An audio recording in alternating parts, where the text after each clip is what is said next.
He was about to leave without tipping, but when he saw who the waitress was, Michael Thompson finished signing the last documents on his tablet while sipping an espresso at the small diner in downtown New York City.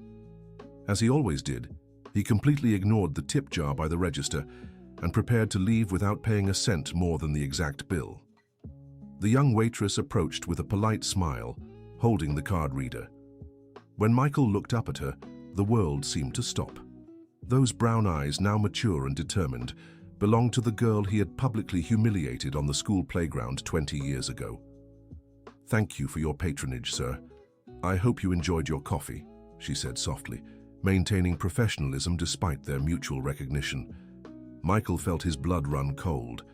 It was Amber Wilson, the shy girl who wore the same school uniform for weeks, the one he and his friends used to call Stinky in front of the whole class, the same girl who cried behind the bathroom stalls after he threw her backpack in the trash. "Amber?" he murmured almost inaudibly. She didn't respond, only extended the card reader with the same professional smile. Michael typed in his PIN with trembling hands, avoiding direct eye contact. There was no tip option on the machine, and he made no move to leave cash. "Have a nice day," Amber said, tucking the reader into the brown apron she wore over her beige blouse. Michael left the diner as if fleeing a ghost. The entire walk to his office, he couldn't focus on anything else. The image of Amber as an adult, working as a waitress, wouldn't leave his mind. She was even more beautiful now, with a smile that radiated a strength he didn't remember seeing in the fragile teenager from school. At the office, Michael tried to work normally, but his thoughts kept drifting back to that unexpected encounter. He remembered how Amber was always at the top of the class, how she solved math problems faster than anyone, and how deeply that had irritated him. Why did a poor girl have to be smarter than him? By 3 in the afternoon, he gave up trying to focus. He took the elevator to the parking garage and drove back to the diner. He sat at a different table than before and ordered a coffee he didn't even want, just to watch Amber work. She moved between tables with efficiency and genuine warmth. She chatted with elderly customers as if they were her grandparents, helped a mother with her baby stroller, and wiped down tables with care. Michael noticed she was working the entire dining room alone, handling at least 15 tables. "Can I take your order?" Amber appeared beside his table, notepad in hand. "Just a coffee, thanks," he replied, trying to sound casual. "Of course. Anything else?" Michael hesitated.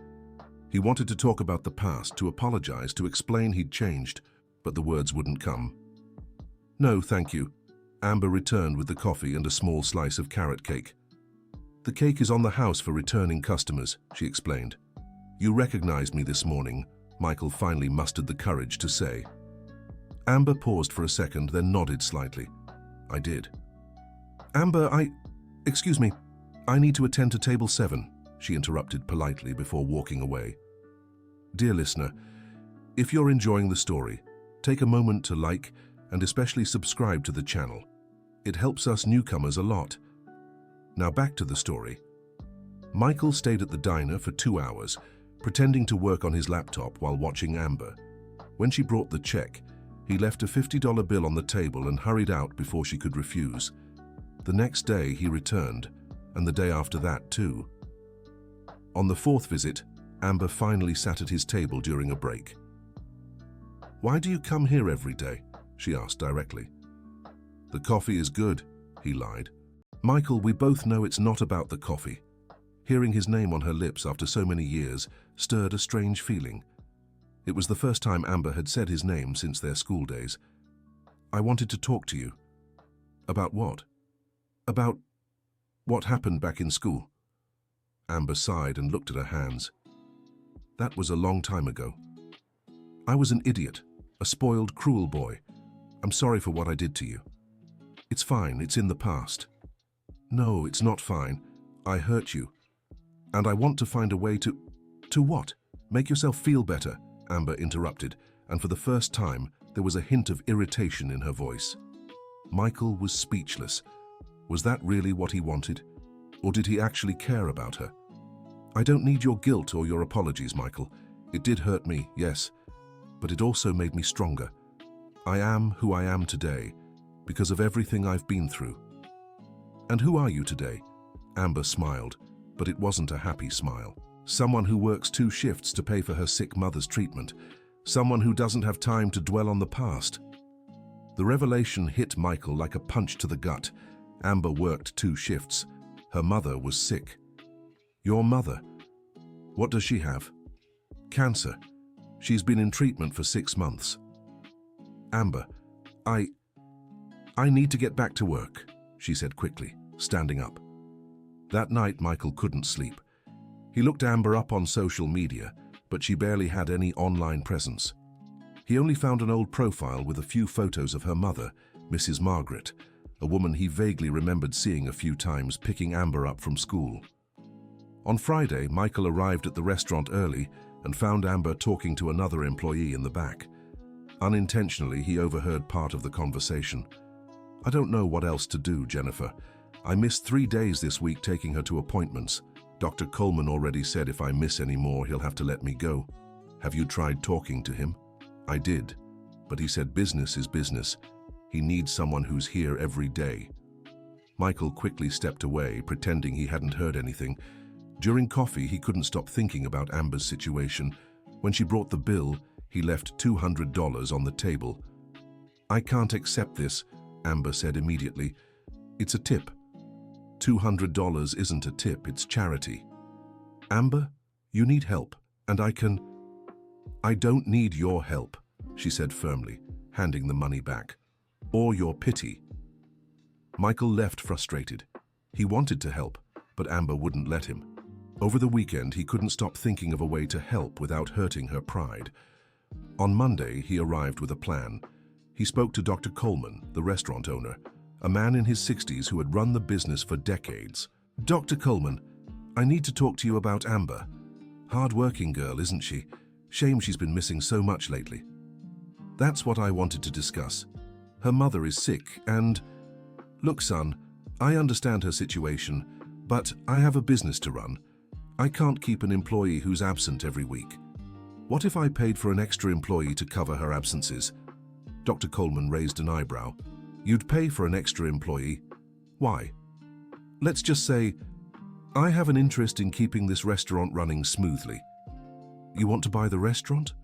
No, I just want to make sure Amber can work without worrying about missing days. Dr. Coleman thought for a moment.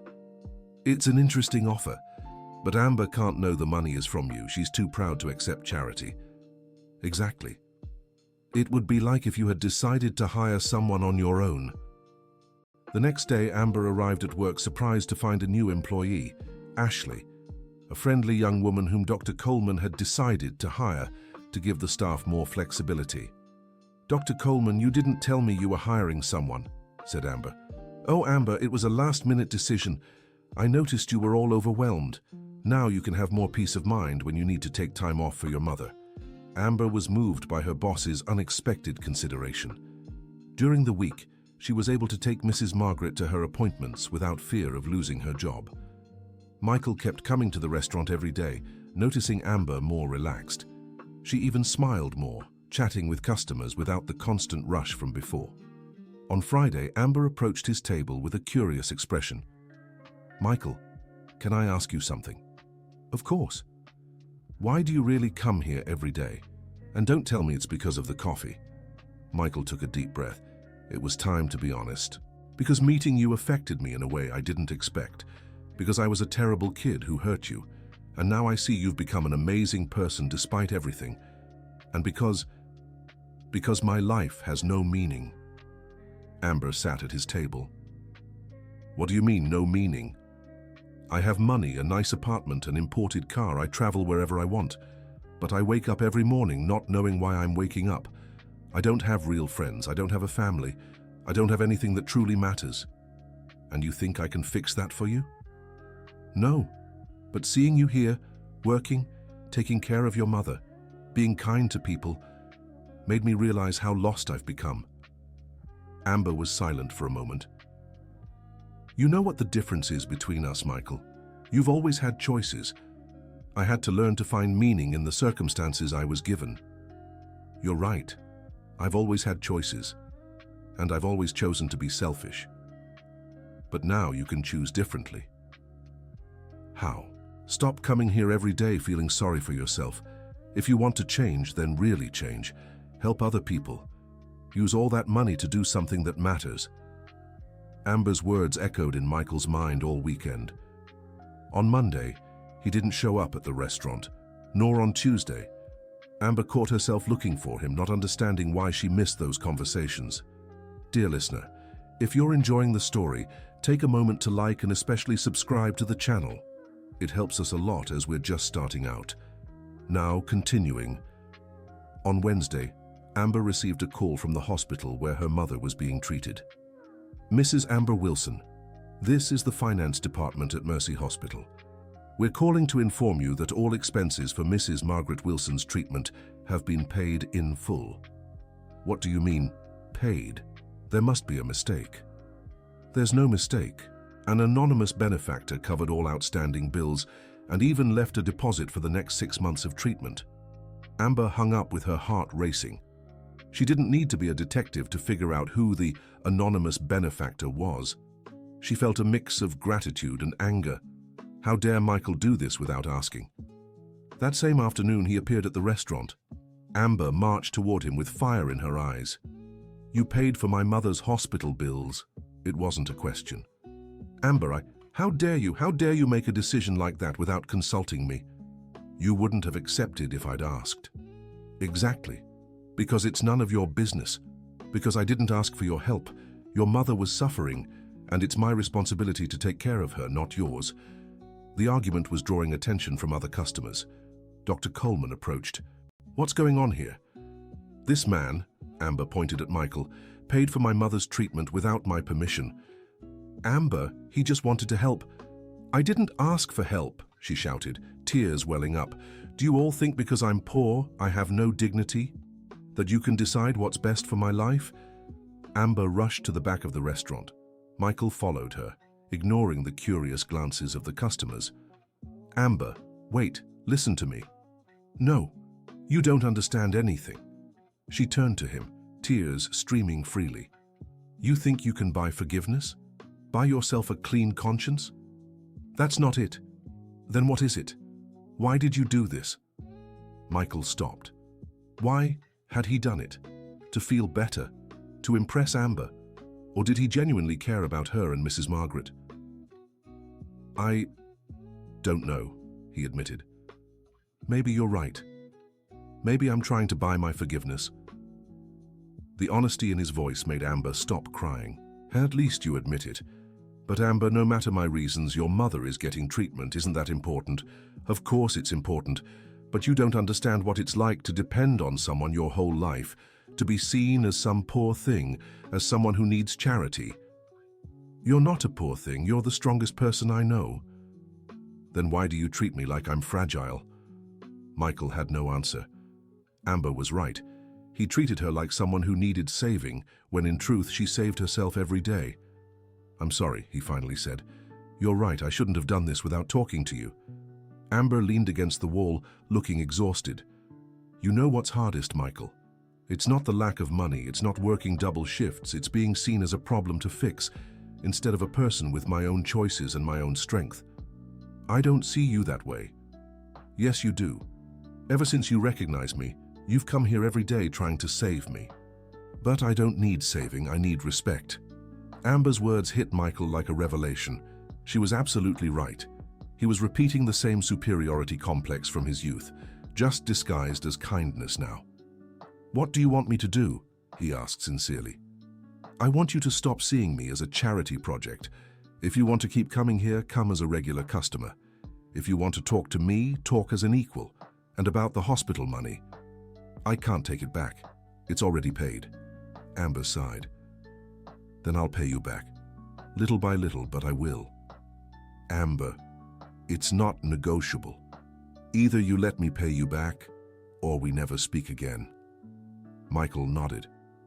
He understood that for Amber, this was about dignity, not money. All right, but no rush and no interest. Thank you. Over the following weeks, Michael kept visiting the restaurant, but with a different attitude.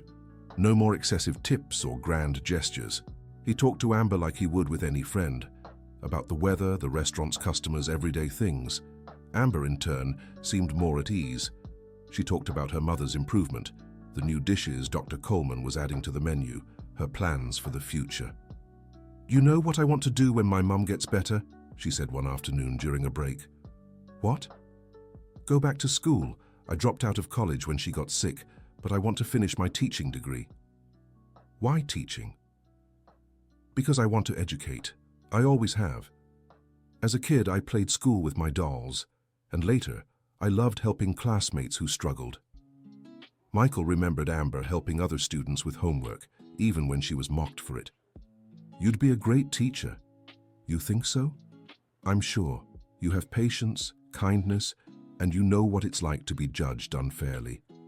He would know how to protect the children going through this." Amber smiled, and Michael felt something stir in his chest. It wasn't pity or guilt. It was something deeper, more genuine. That weekend, Michael decided to visit his own mother, something he hadn't done in months.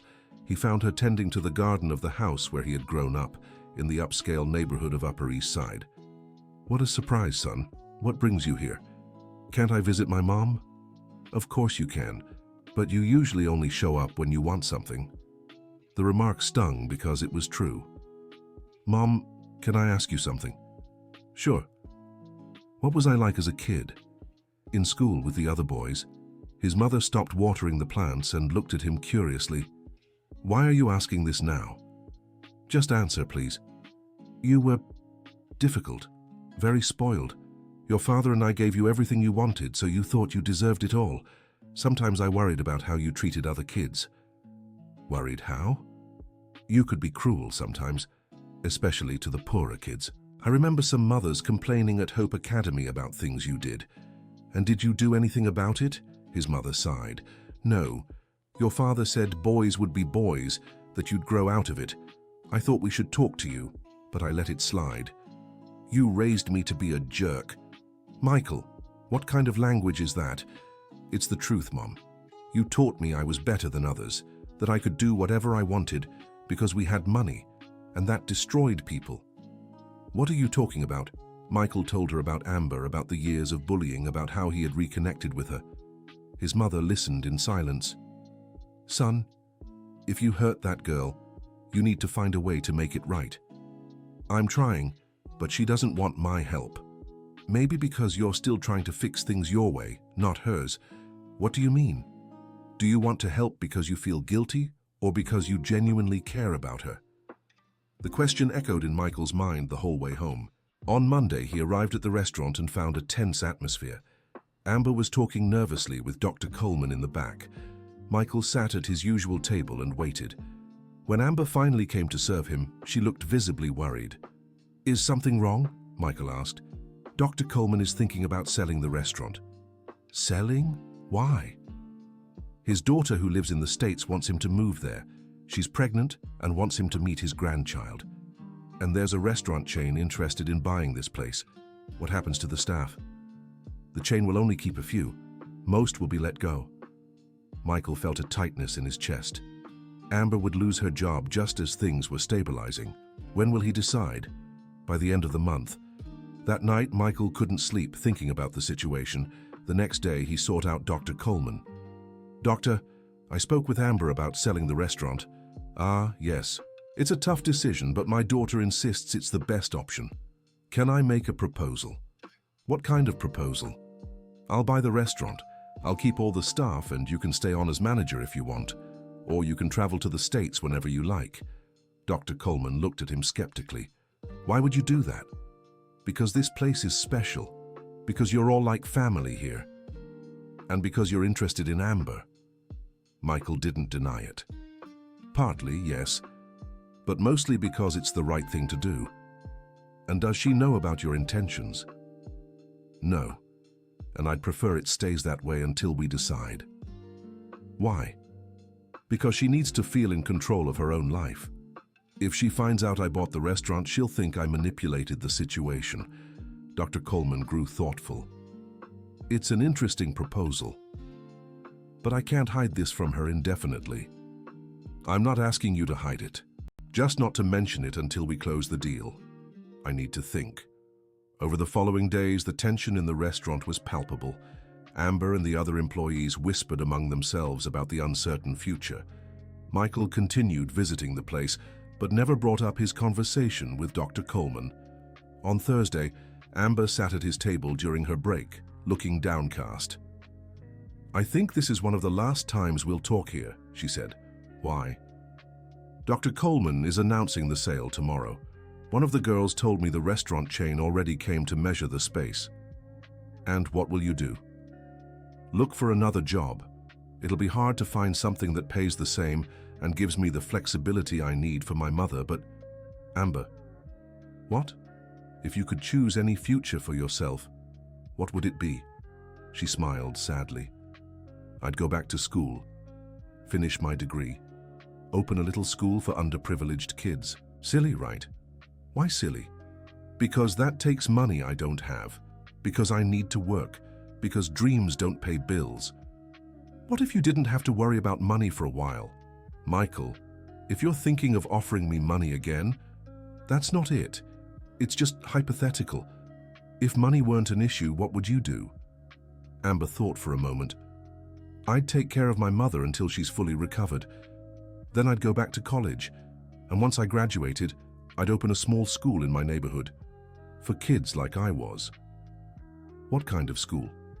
A school where no child would be humiliated for being poor, where everyone would have the same uniform, the same supplies, the same opportunities, where being smart would be a reason for pride, not bullying. Michael felt something stir deep in his chest. Amber had just described exactly the kind of project he'd want to support. That would be an amazing school. It would just be a dream. Dreams can come true, not for people like me. Amber, you're the most determined person I know. If anyone can make that dream real, it's you. On Friday, Dr. Coleman gathered all the employees. Everyone, I have an announcement. I've decided to sell the restaurant. A murmur of disappointment spread through the group. But, he continued, I'm not selling to the chain. I'm selling to someone who promised to keep all of you employed and preserve the family spirit of this place. Amber raised her hand. Who's the buyer?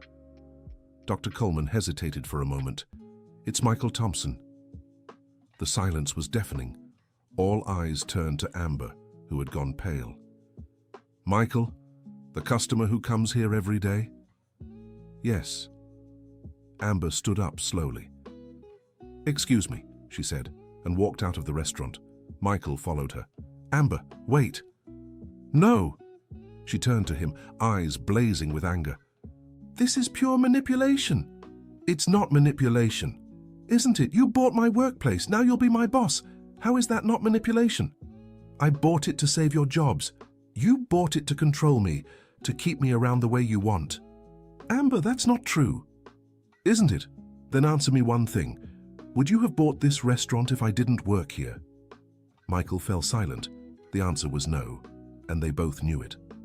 That's exactly what I thought, Amber said, her voice breaking. You haven't changed at all, Michael. You still think you can buy people, control situations. The only difference is now you disguise it as kindness.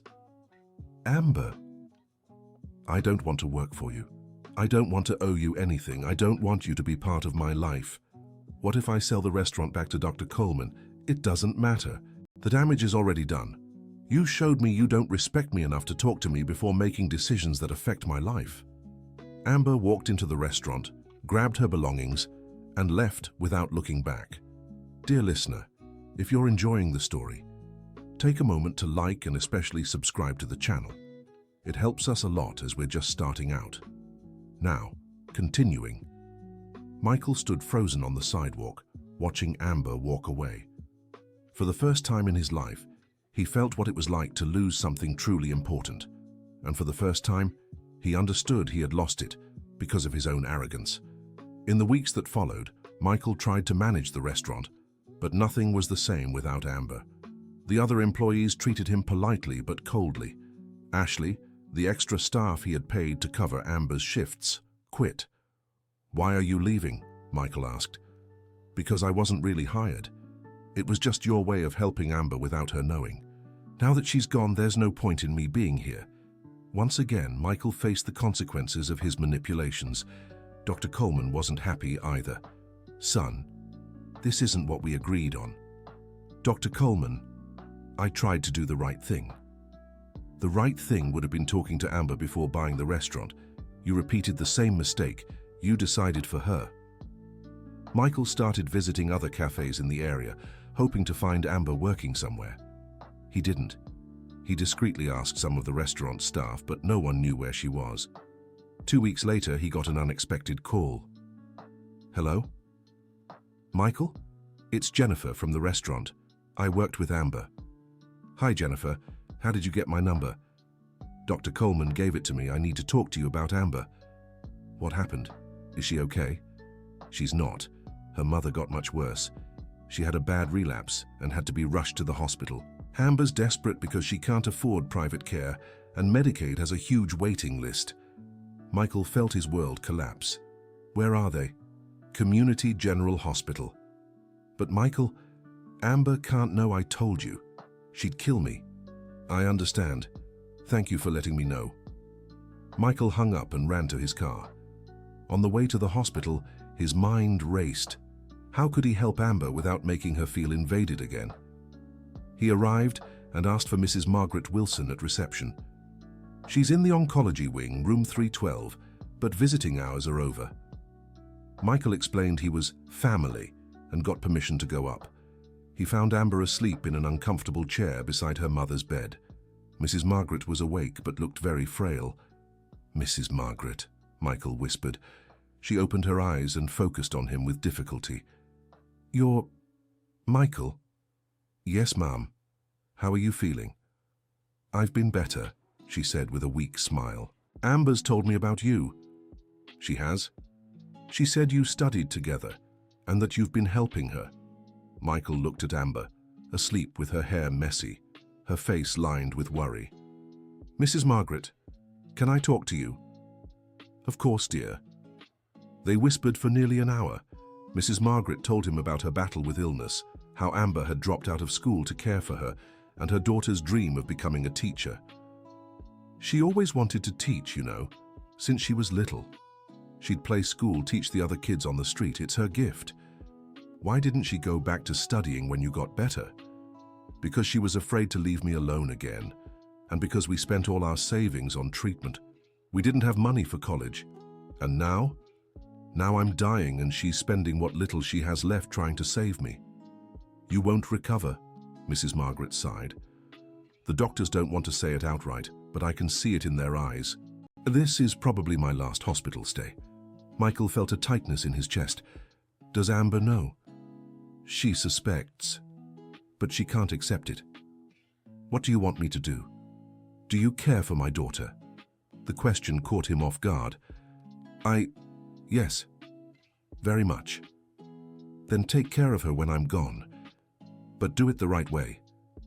Amber is proud because she's had to be strong her whole life. Don't try to save her. Help her save herself. How? Give her opportunities, not ready-made solutions. Let her choose, let her earn it. Amber stirred in her chair and began to wake. Michael quickly said goodbye to Mrs. Margaret and left before she could see him. In the hospital parking lot, he sat in his car for an hour, thinking about his conversation with Mrs. Margaret. Help her save herself. That's what he hadn't understood before. The next day, he returned to the hospital and spoke to the financial director. I'd like to anonymously cover a patient's treatment. Patient's name? Margaret Wilson, room 312. Understood. How would you like it handled?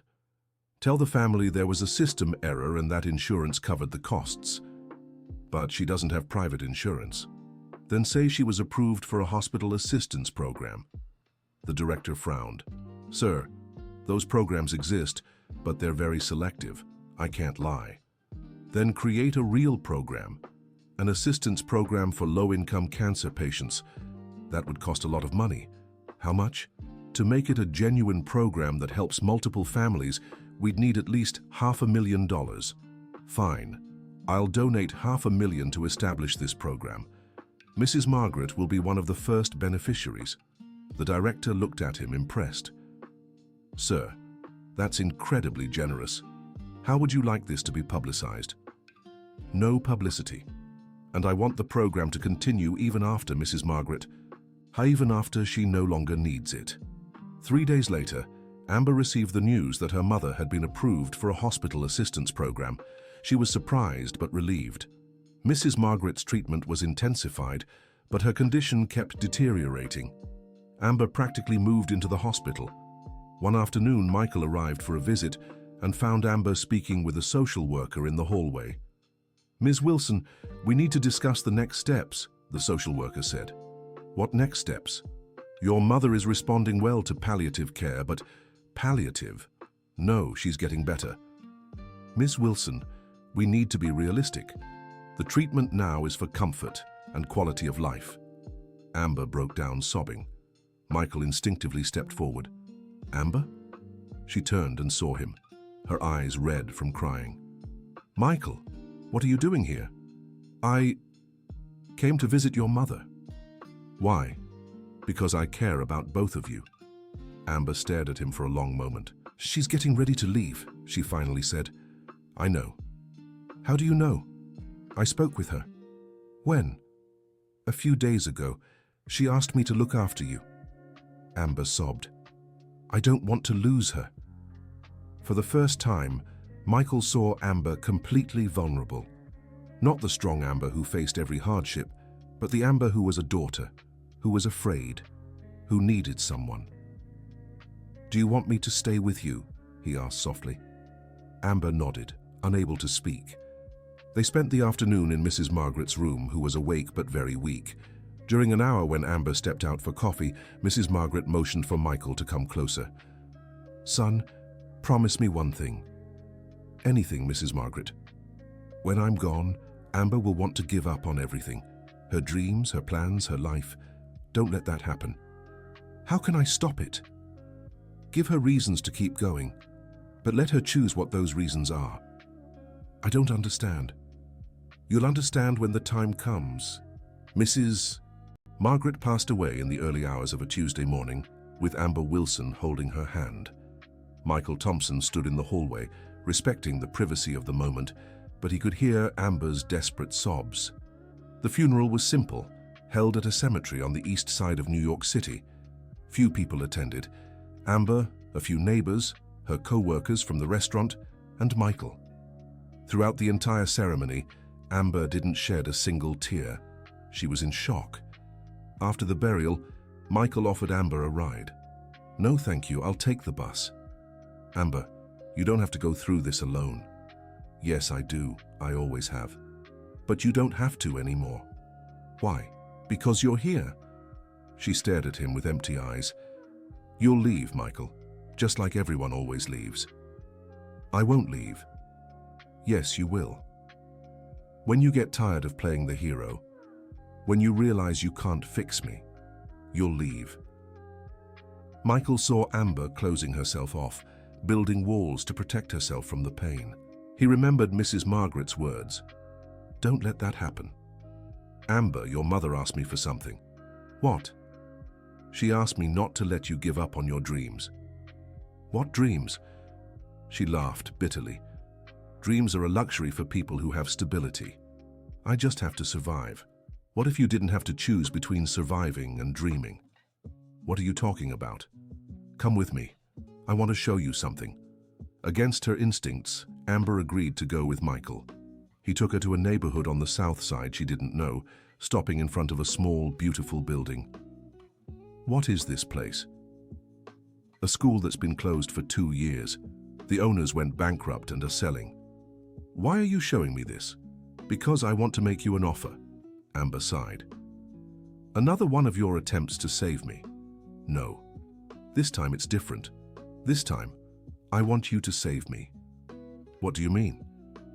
"My company has a social responsibility division. They're always looking for educational projects to support. If you were interested in opening your own school for underprivileged kids, I could pitch your project to them." "Michael." "Wait, let me finish. It wouldn't be charity. It would be an investment. You'd be the head of education and I'd be the investor, but the school would be yours, your vision, your rules." Amber looked at him skeptically. "And what's in it for you?" financial returns, and maybe learning how to be a better person by watching you work. Are you serious? I've never been more serious in my life. Amber stared at the building, imagining it full of children playing, learning, being happy. I need to think about it. Of course. Take all the time you need. Over the next few weeks, Amber visited the building several times. She spoke with educators, researched educational laws, sketched out renovation plans. For the first time in months, she seemed to have a purpose. Michael joined her whenever she asked, but never pressured her. He'd learned that Amber needed to feel in control. A month after Mrs. Margaret's funeral, Amber went to Michael's office. "I accept your offer," she said bluntly. "Are you sure?" "I am, but with a few conditions." "What are they?" "First, I'm the head of education, but I also want to be a minority partner. I don't want to work for you. I want to work with you." "Agreed." "Second, the educational plan is entirely mine. You don't interfere." "Agreed." "Third, if at any point I feel like you're trying to control or manipulate me, I walk away and take the project with me." "How can you take the project if I'm the investor?" "Good question. That's where the fourth condition comes in. I want everything legally documented. Clear contracts, defined rights, specific responsibilities." Michael smiled. It was the first time Amber had set conditions as an equal. "I accept all your terms, but I have one of my own."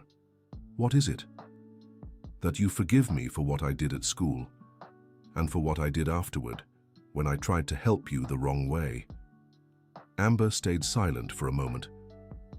"Michael, I forgave you a long time ago. The problem was never forgiveness. The problem was that you kept making the same mistakes. And now you're learning to treat me as an equal, and that makes all the difference." The following months were intense. Michael and Amber worked side by side on the building renovation, creating the educational program, hiring teachers. They argued, agreed, disagreed, but always as partners. Amber proved to be a natural leader. She organized workshops for parents, created a transparent scholarship system, and established partnerships with universities for teacher internships. The school began taking shape not just physically, but as a revolutionary concept of inclusive education. During this time, Michael got to know the real Amber. Not the waitress he'd wanted to save, nor the victim of his cruel past, but the intelligent, determined, visionary woman she had always been. "You know what impresses me most about you?" he said one afternoon as they supervised the painting of one of the classrooms. "What?" "You turned your pain into purpose. Everything you suffered in school, you're using to make sure other kids don't go through the same. It wasn't a choice. It was a necessity. Either I gave meaning to the suffering or it would destroy me. Even so, it's remarkable."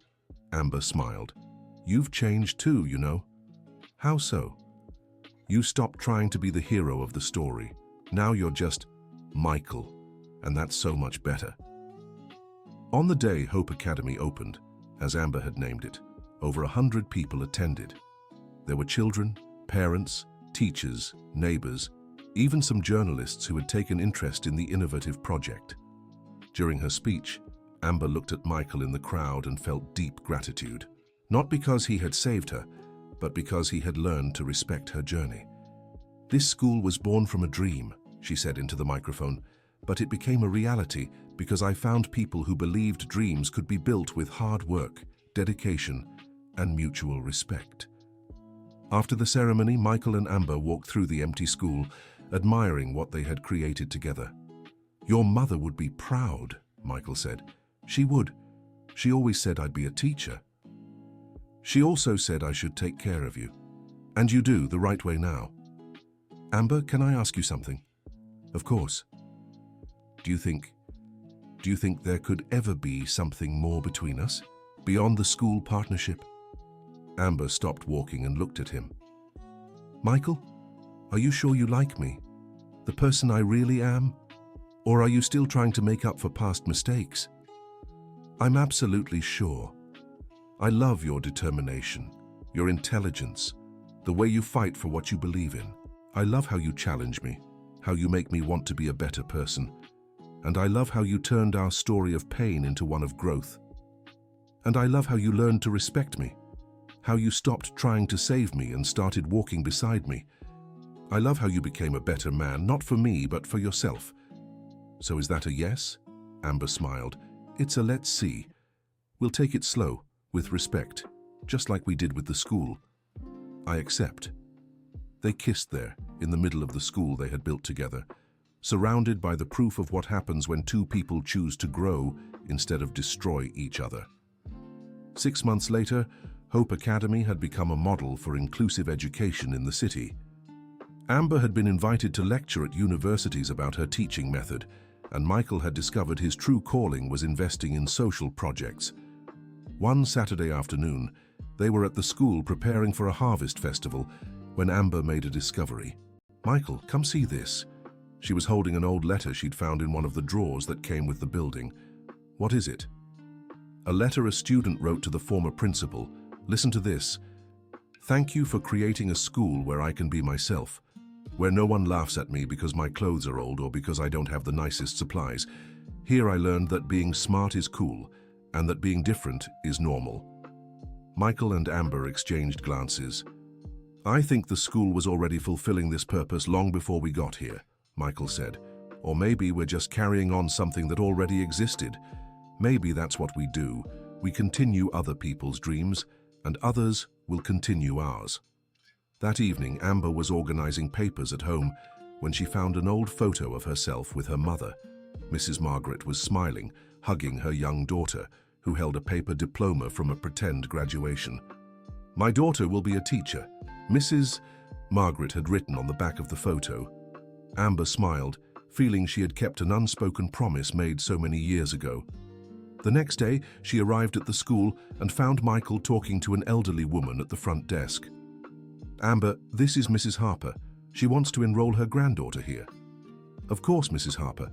Let's talk in my office." During their conversation, Mrs. Harper shared her story. She was a widow, raising her 8-year-old granddaughter after her daughter had passed away. She worked as a cleaner to support them both.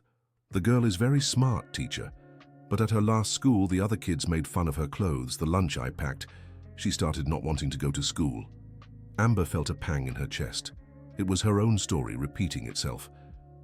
"That won't happen here, Mrs. Harper, I promise you. But I can't pay much. Don't worry about that now. Let's meet Lily first, then we'll talk about costs." When Lily arrived for the interview, Amber saw a shy girl with curious, intelligent eyes. During their talk, she learned Lily loved math and dreamed of being an engineer. "Why an engineer?" Amber asked.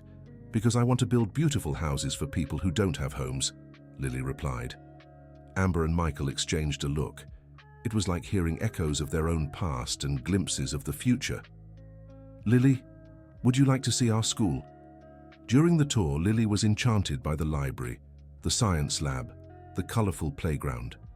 But what caught her attention most was a phrase painted on the courtyard wall. "Here, every dream matters." "Who wrote that?" the girl asked. "The students themselves on the first day of school," Amber explained. "Can I study here?" "Of course you can." After Mrs. Harper and Lily's visit, Amber grew thoughtful. "Michael, I need to tell you something." "What?" "When I saw Lily today, I remembered myself at her age, and I realized our school isn't just a business or a social project. It's the embodiment of a cycle." "How so?" "I was a humiliated child who grew up and decided to protect other children. Lily could be a protected child who grows up and does the same for others. That's how the world changes, slowly, one child at a time. And what's my role in this cycle?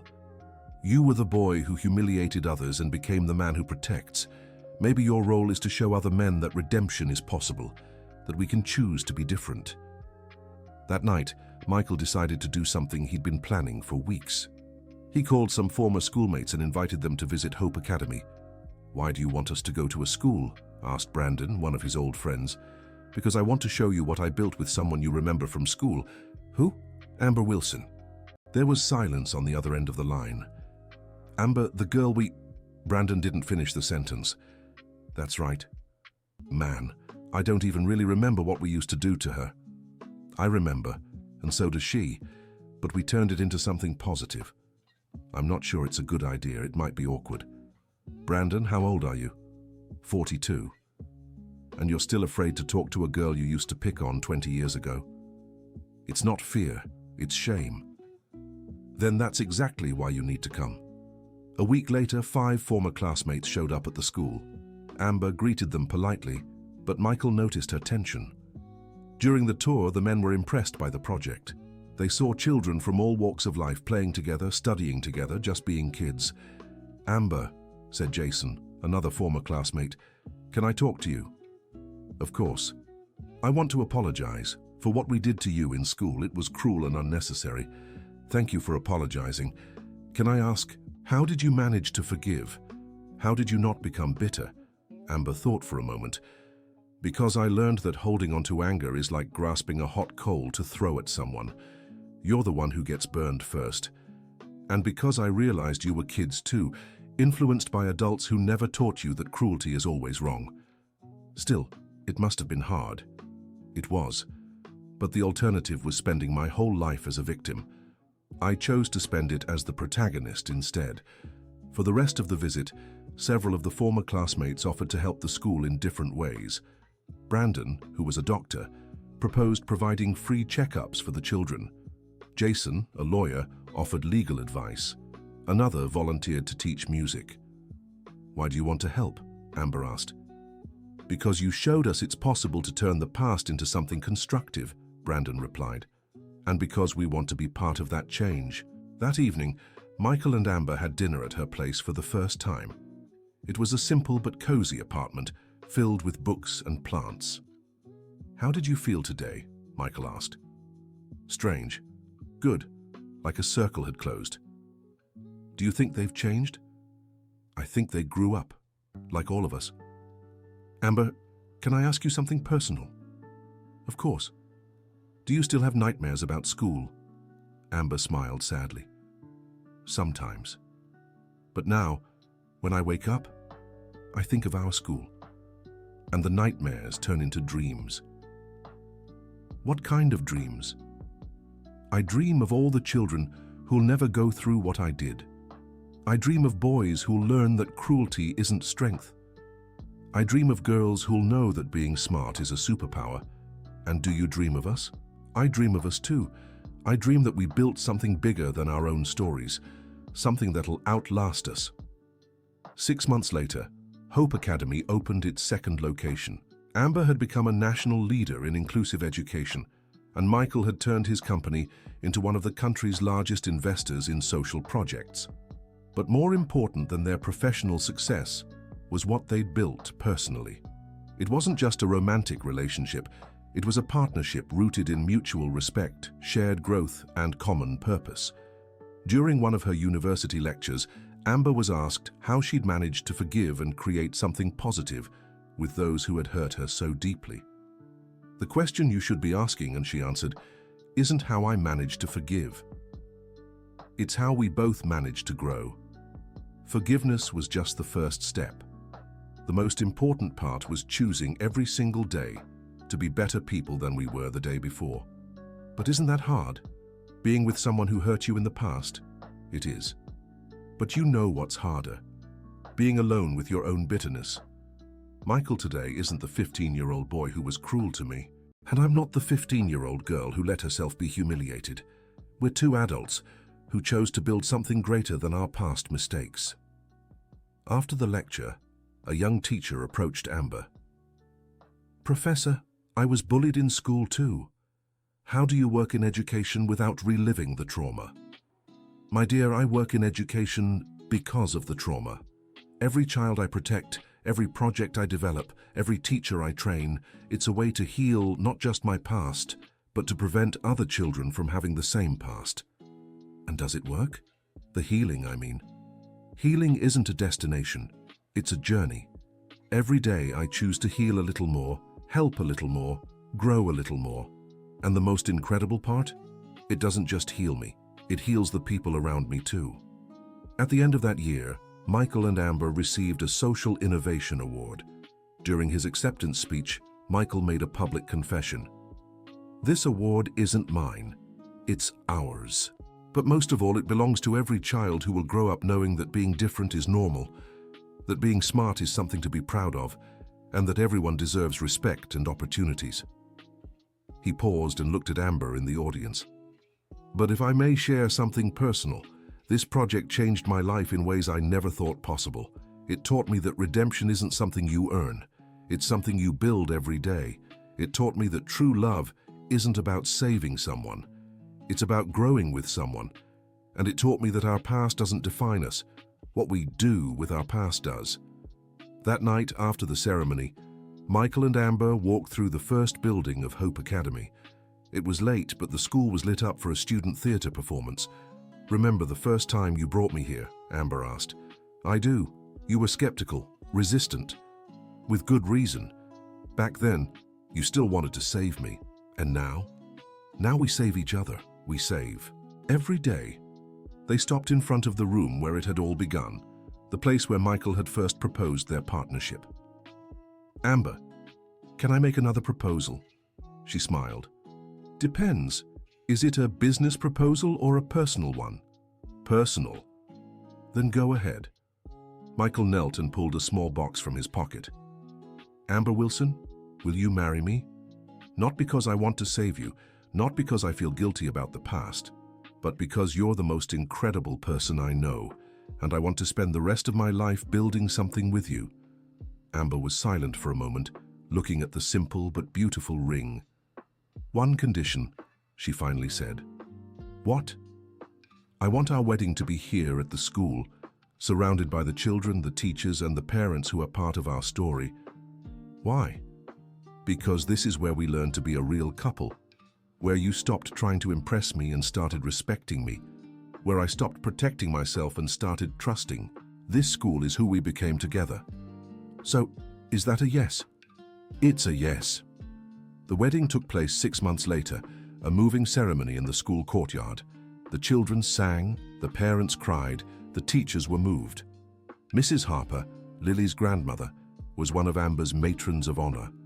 Michael's old schoolmates were there, not as ghosts of the past, but as friends of the present.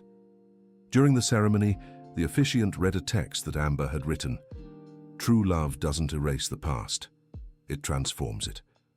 Michael and I don't pretend our story began when we reunited at the restaurant. We acknowledge that our story started when we were two wounded children. One cruel, the other hurt. And we chose to turn that pain into purpose, that story into hope. After the ceremony, while the guests danced and the children ran around the yard, Michael and Amber sat on a bench they had placed beneath the tree they planted together during their first year at school. "You know what's most beautiful about all of this?" Amber said. "What?" "When I was a little girl dreaming of getting married, I imagined a Prince Charming who would come save me. I never imagined I'd marry someone I'd save too. Do you think we saved each other? I think we found each other, and we chose to grow together instead of growing apart." 3 years later, Michael and Amber were at the maternity ward, awaiting the birth of their first child. During labor, Amber held Michael's hand and thought about how life had taken unexpected turns. "If it's a girl, I want to name her Margaret," she said between contractions. "After your mother. After the woman who taught me that love is about giving chances, not handing everything over ready-made.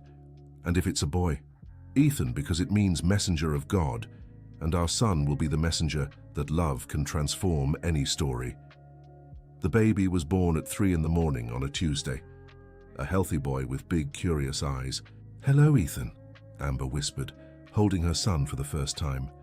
"You were born into a family that learned it doesn't matter how your story begins. What matters is how you choose to continue it."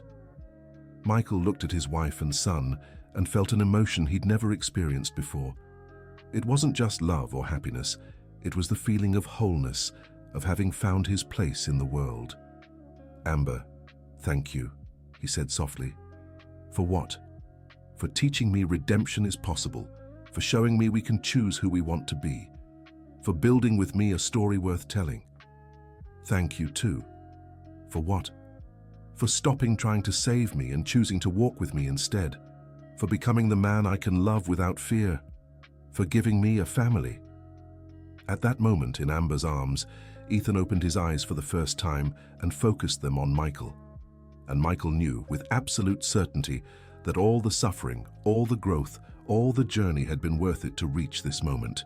5 years later, Hope Academy had expanded to 4 locations and had become a model for inclusive schools across the country. Amber had written a book on inclusive pedagogy that became an academic reference. Michael had transformed his company into one of the largest social investment foundations in the US. But more important than any professional success was the family they had built. Ethan, now 5, was a curious and kind child attending his parents' own school. He didn't know the full story of his parents. That would be a conversation for when he was older. But he grew up seeing daily what happens when 2 people choose to grow together. One Saturday morning, Ethan was playing in the schoolyard when he approached a new girl crying alone. "Why are you sad?" he asked. "The other kids said my dress is ugly," the girl replied. "I think it's pretty. And even if it weren't, it doesn't matter. What matters is being kind. Want to play with me?" Amber and Michael, watching from a distance, exchanged a glance and smiled. "I think our work here is paying off," Michael said.